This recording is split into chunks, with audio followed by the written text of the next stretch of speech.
Hi guys! So welcome to another episode of How to Be Disabled or 4 Hours a Day. And by the way, if you are new here, my name is Ntisunge or Tisu, and thank you for clicking. Thank you. I have decided to go back to How to Be Disabled. I know I keep vacillating between the two, but I saw this quote on Tumblr, and that quote is the exact same quote that inspired me to start this series. Because when I was in a support group, not naming any names, not naming specifics, there was this person that said, "No one teaches you how to be disabled." And then seeing this quote again, I'm like, man, that's just such a universal name. It's so universal, and I know it's very close sounding to the book How to Be Sick, but this is something completely different. And I think I'm just gonna go with How to Be Disabled and stick with my original name. Sorry about that, but those are all the announcements that I had to make. Without further ado, let's get started.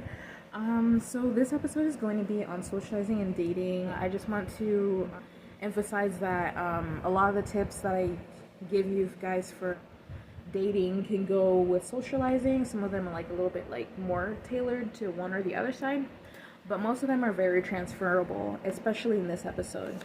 And I just really want to say that because platonic relationships are just as important as romantic relationships. Yeah.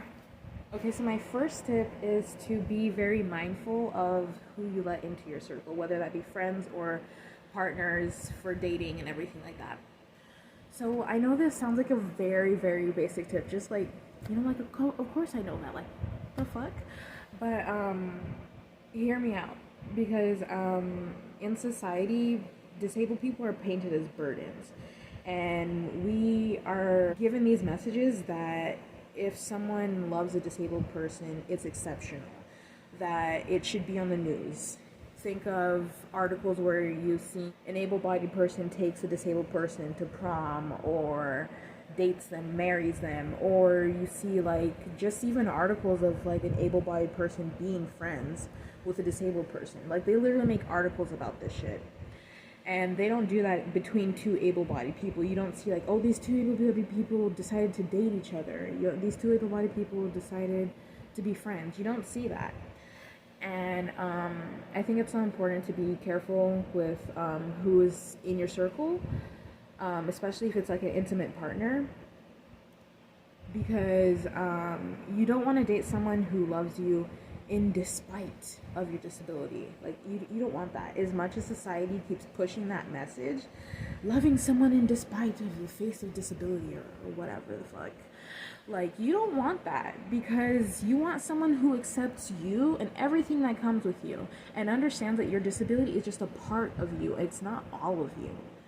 That's what I would want. I would not want someone who's like, I love you, but this part of you, I would want someone who accepts that it's part of me, it's part of life, who's not judgmental about it, and who normalizes it too, You don't want to be friends with someone or partners with someone who treats you like a burden, like they're inconvenienced by your illness. Like, I mean, come the fuck on.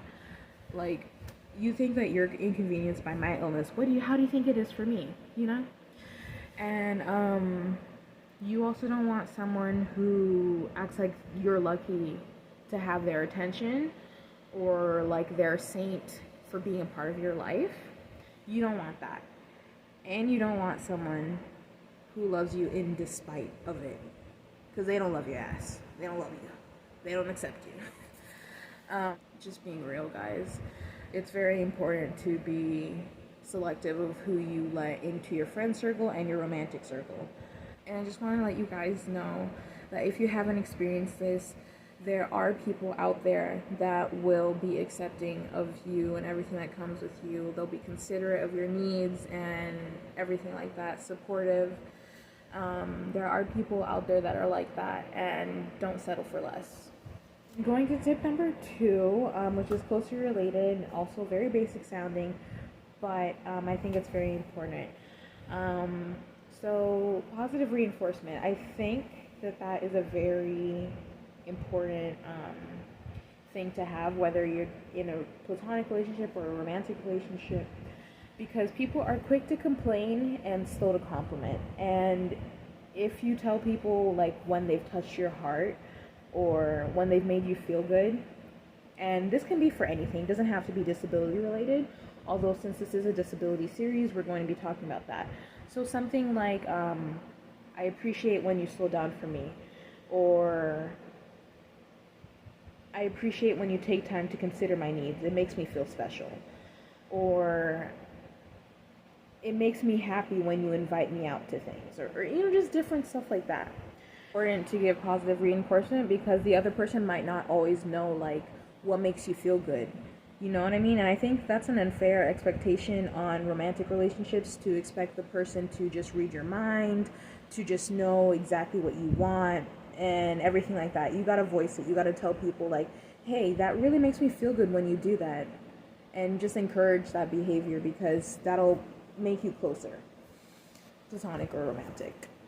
So my third one is to ask for help when you need it. And again, sounds very basic. I wanted to point out something you may or may not have thought about. And just a reminder, everyone needs help at some point, so don't ever feel bad for asking for help. So, okay, the scenario. Say that you're struggling with something and you keep struggling with it, and you're in the presence of someone who cares about you. They're naturally going to want to do something about it. They're going to want to swoop in. And what I wanted to point out about this is if it becomes like a regular habit where you don't vocalize to your friends or your partner or your family member or whatever that you need help when you need it, that it can become a very uncomfortable situation. It can even bring about tension because the other person, after a while of you not saying anything, it can feel like, well, you just expect me to read your mind. It just goes a lot smoother to communicate in some way, shape, or fashion that you need help when you need it. It's a lot more mindful and I would say respectful of both parties. Because again, there's nothing wrong with needing help. There's nothing wrong with needing a lot of help. And it's just a matter of you communicating to whomever it is, like, hey, I need help. I'm not feeling good right now. I'm struggling right now.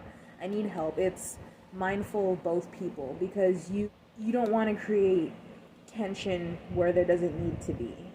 And brings to my fourth and last tip, which is closely related to the third tip, is voice your limitations and honor them. So I really want to put emphasis on this because a lot of people in the disability community tend to hide and mask their disabilities for the comfort and convenience of able-bodied people. And I want to urge every single disabled person to not do that. Do not hide and mask your disability. This is something that I used to do, but I was like, you know what, fuck that. Because, let me just tell you from my perspective, I have chronic illness and pain. So I'm always in some type of discomfort. And if I'm at a heightened level of discomfort, pain, low energy, why would I expend more energy to make someone comfortable when that is going to add more discomfort, more stress, which is going to lead to more pain? Why would I do that? Just to make someone comfortable, just to be more convenient to someone else. It really doesn't make sense to me. If the person requires you to do that, to hide your disability, to be more convenient for them, you probably don't need that person in your life. You probably don't need to limit contact, need to do something about that because this is a part of your life, it's a part of you. Disability is a very big part of someone's life. It changes how you do everything. And why would you spend time hiding something that is such a big part of your life constantly? Because that is exhausting. That is exhausting to constantly hide, constantly pretend, like put on a facade, you know, like just to constantly do that to yourself it's just a bad idea because you're inconveniencing yourself. Like I said, you're inconveniencing yourself and you're putting yourself in more discomfort for someone else. Fuck them. Like, let them be uncomfortable, let them be inconvenienced because your health is paramount. You need to save what health you have, and if you can, expand on it. So I really don't think disabled people should be in a position where we have to hide our disabilities, where we have to pretend like we're more able-bodied than we really are, or less disabled than we really are. Like, just be as you are. Just be as you are. And whoever really loves you will be there for you. It won't make you feel like shit for not pretending, not this, not that. You know? That's just how I see it. I really think it's better for your health in the long run to not pretend. And you could get more support that way that you need. Like, people are supposed to be in support and community. We're not supposed to do and deal with everything by ourselves in the silence, in the darkness, where no one can see what we're struggling with. Like, you know, like, we're not supposed to be living like that. We're supposed to have community. We're supposed to have help. And that goes for everyone, including able-bodied people. Thank you so much for watching this video. I hope you enjoyed it. And I'll see you in the next video. Bye! What